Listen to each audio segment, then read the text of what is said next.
So, how do you avoid that sort of thing? How do you avoid readers saying, nah, you know, I could maybe read it, I could maybe not read it, I'm just going to turn off whichever microphone is currently on because it's creating a lot of noise. If I turn your microphone off, by the way, I will turn it back on at the end of the session. It's just that these create a lot of reverb for me and I can just basically hear myself talking, or I can hear a lot of static. Okay. There are two types of hook, or two types of metaphorical hook that can pull readers in that are ideal for opening a paper. And I will also mention another one. I just have to turn that microphone off again. I'll also briefly mention another one. The first type of hook is beginning with a quote. Now this is not possible in all fields, I understand. It's not going to happen most of the time in any of the sciences. It can happen more in the social sciences and the humanities and law and so forth. In fact, the example I'll give you is from law.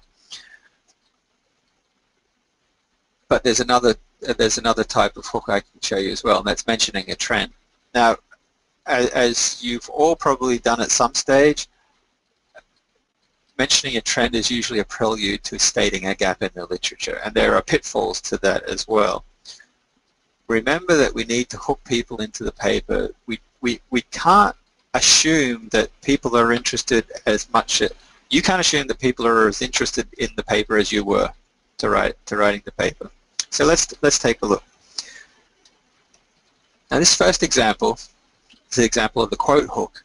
Let me just describe the scenario at the moment. It's from a law journal. It's about criminal trials. It's about a particular type of criminal trial that if you were a legal scholar and you were reading this first up, you would think they don't happen anymore. But they do.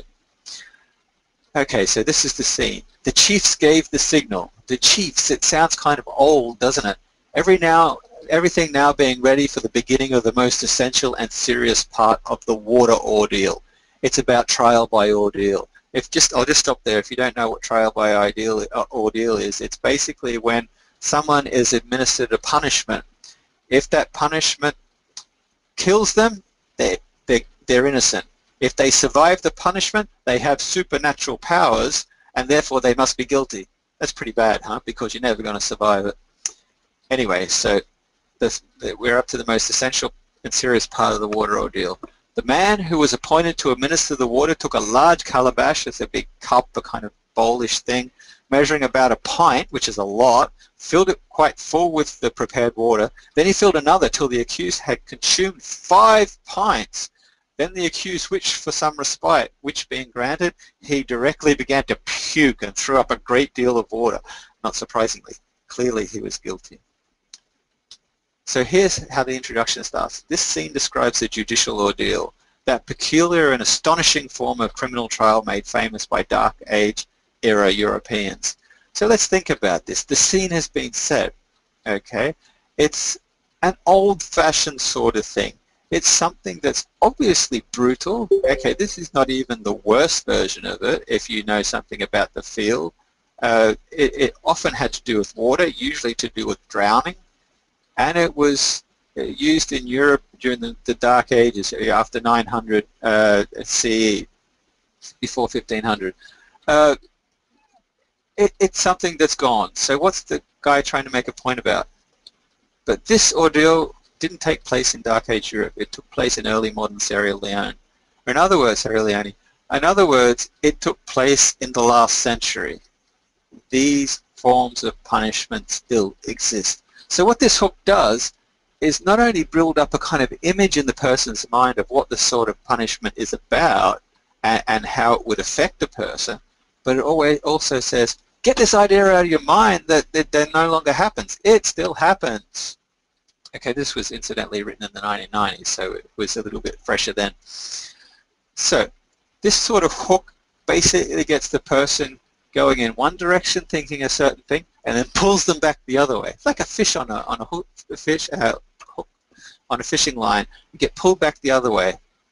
It's all about creating a sense of surprise or making someone follow a certain logic to a certain point, then think, oh no, there's something else, and it's bigger and it's more important and it's more immediate, and I need to read this paper to find out what it is. So that's one example, the quote hook. Now let's look at this, the second example, the trend hook. This is a little bit more of a, the writing isn't as easy to follow. I'll give you a brief overview now. It's about the contributing to the literature in organizational studies. So it's another social science paper.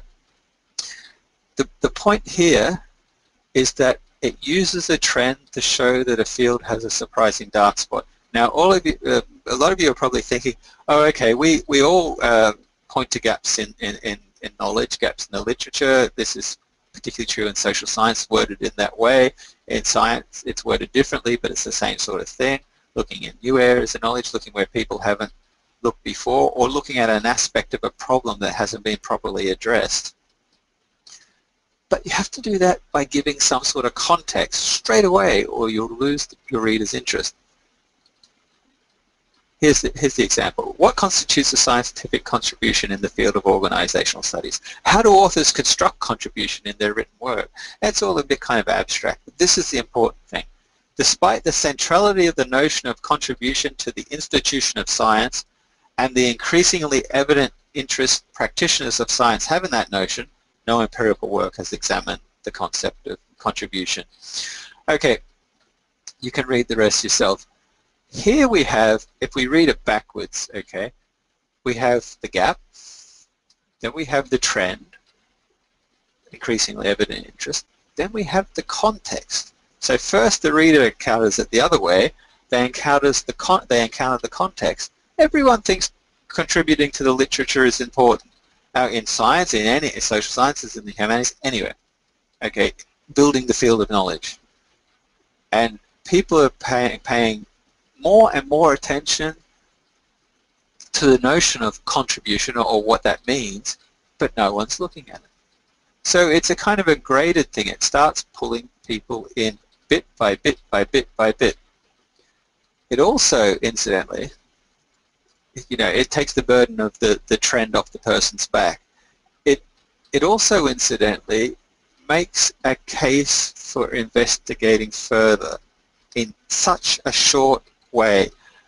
If you look at these questions at the beginning, they're just setting the tone. I will mention really briefly in a while why they could be worded differently, but the takeaway is create interest in your first paragraph. In your very first paragraph, don't wait. It's a lot of detail is not going to work. You really need to get down to why, and you have to answer this question: why should the reader be interested? And you can use these two forms of hook. Okay, you can use the quote. That's more in certain fields. You can use discussing a trend, more widely applicable. There's a third way that I'll only mention briefly, and that's excuse me, and that's asking questions. But unlike this example, they need to be provocative questions. They need to be questions that get people to think rather than say yes or no or quickly answer them. You know, this is a really clumsy way of putting it. If it just started off with this first question, how do authors construct contribution in their written, how do authors construct contribution in their written work? That's a fairly weak question, because you could simply answer, I don't know, or it doesn't matter, I'm not interested. Okay, you need to ask a question. Probably this first question would work more, but it needs to be really provocative, something that will get a person kind of thinking straight away and worked up. That's just, I just mentioned that now because there are a couple of questions there and it can be used as a hook itself, but the trend hook is a lot more a safer way, and it's a lot more reliable. But as you can see from both examples, the trend hook or the question hook, it takes a little bit of creativity, okay? Or creativity can sometimes have a bad rap. What I mean by that is it's a little bit out of the ordinary, okay?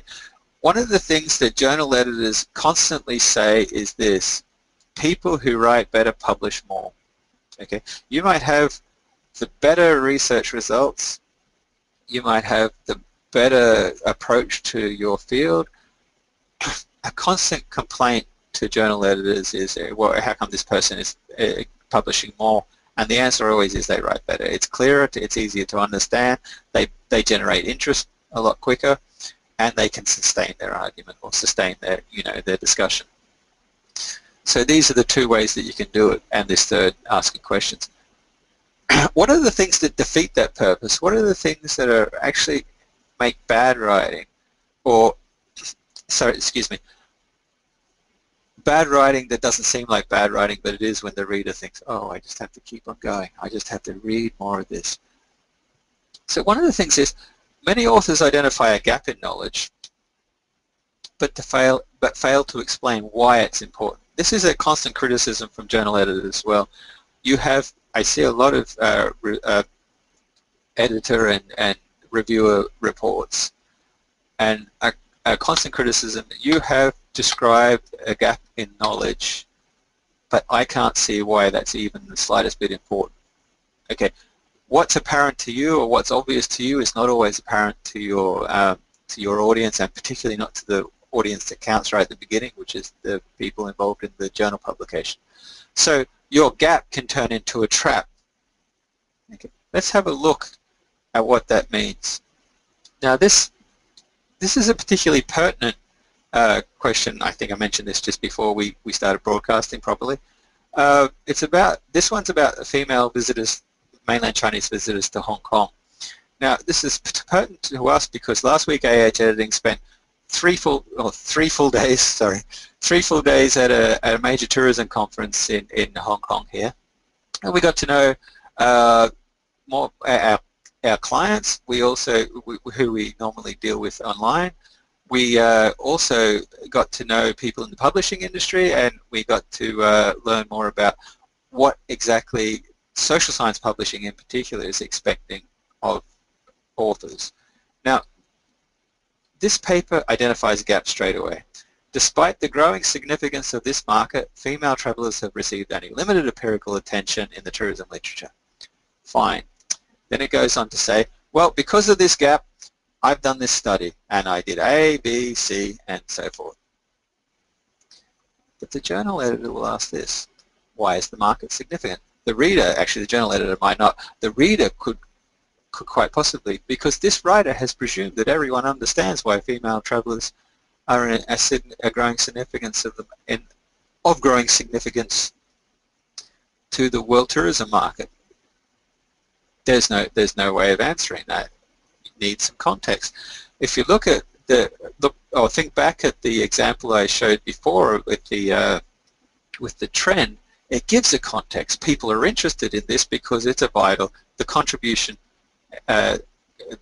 how contributions are made to the literature are essentially a vital part of organizational studies. This paper gives no reason for thinking why the market is significant. Now, I happen to have read this paper, and I know that later on the person does that, but it's quite, sorry, manuscript, it wasn't a paper, the pre-publication. But why the person, sorry, has given the gap and not explained why, and that is a major sinker. The other types of sinkers are broader, so I don't have any particular examples. Basically, they're to do with lack of focus. Okay, if you write an introduction with way too many details, a person will be saying, I want to know what this paper is doing. I want to know where the rest of the paper will take me. I want to know what the results are going to be like. I want to see the context. I can only see the details. So that really does turn people off. Goals not properly stated. Now, this is a classic case of people either not stating what they're trying to achieve and therefore losing interest. The reader will lose interest straight away, or stating the actual wrong things. And related to that is over-promising, or saying you'll do something in the paper, sometimes even stating that you have done something in the conclusion, but not putting that in the paper. You might have edited it out at a certain stage. So the solution to this problem is very simple. It's the second takeaway. Write your introduction early, rewrite it often. Let me just consider both parts of that statement.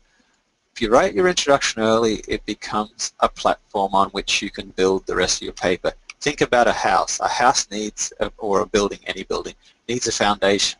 If you just build the building on the ground, it will fall over.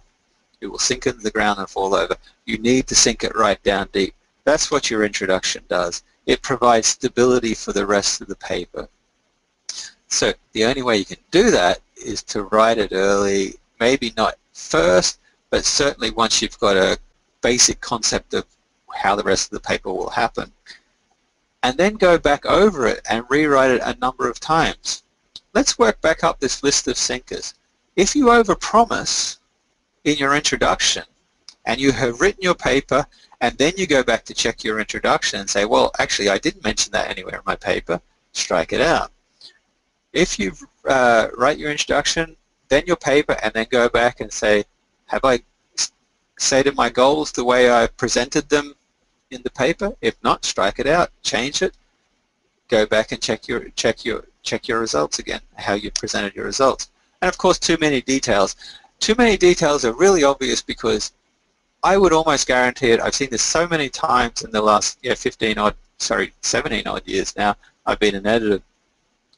If people give too many details in the introduction, it's a very good bet some of those details will also be exactly the same wording in the abstract, probably exactly the same wording somewhere in the discussion, and maybe in the conclusion as well. So you will know this if you've gone back and checked your introduction up, you've written it.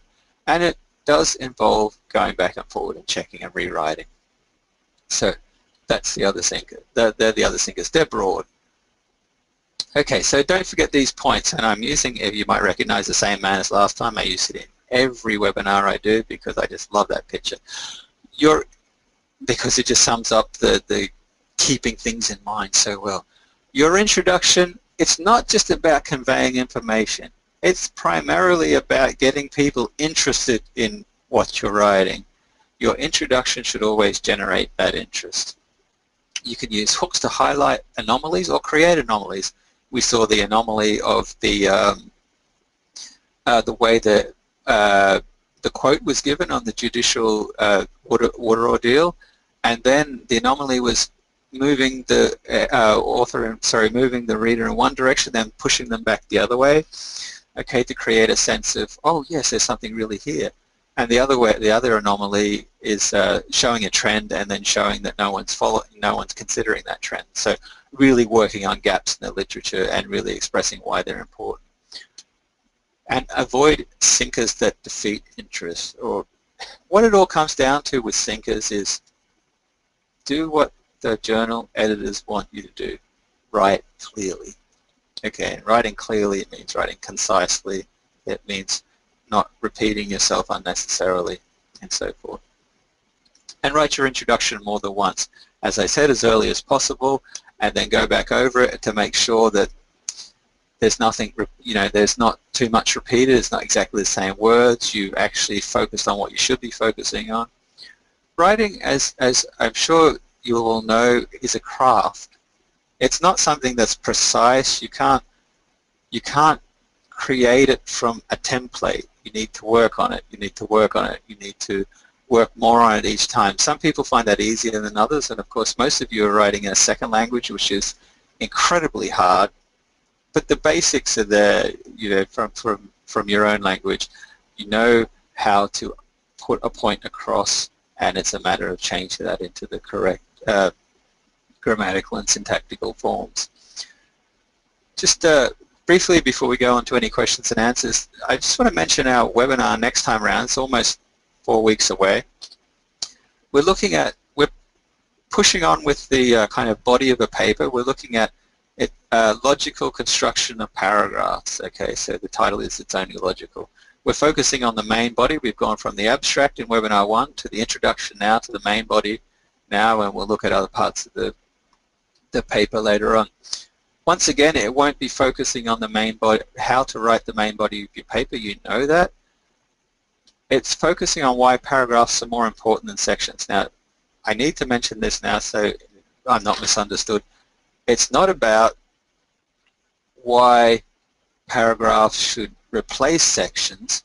It's about why paragraphs should be written in a certain way within sections, because each section has to be logical. It has to follow a logical progression, and paragraphs are the way that you do that. It's about packaging your ideas. It's about making sure that everyone can follow what you're saying. So until then, we've got another three and a half weeks. And any questions now? If you can't use your microphone, just type in the chat box there. Everyone's got one, got that available to them. If you can't see the chat box, just click on the chat, the word chat, and it will drop down there for you. No, we haven't got any questions. Okay. I'll just check our list. No questions there. No questions there. Okay. Look, thank you very much for being with us today, and I really hope you're back next time around, because as we get more involved in this webinar series, you'll be able to piece together all the ideas that come along. At the end of each webinar, as I did today, I'll kind of look back at what we've done already and mention how we're moving on, and so we can kind of get a sense of building up a strategy to write more interesting, more effective, clearer papers. So thank you everyone for coming today, and we'll see you next time. Bye for now.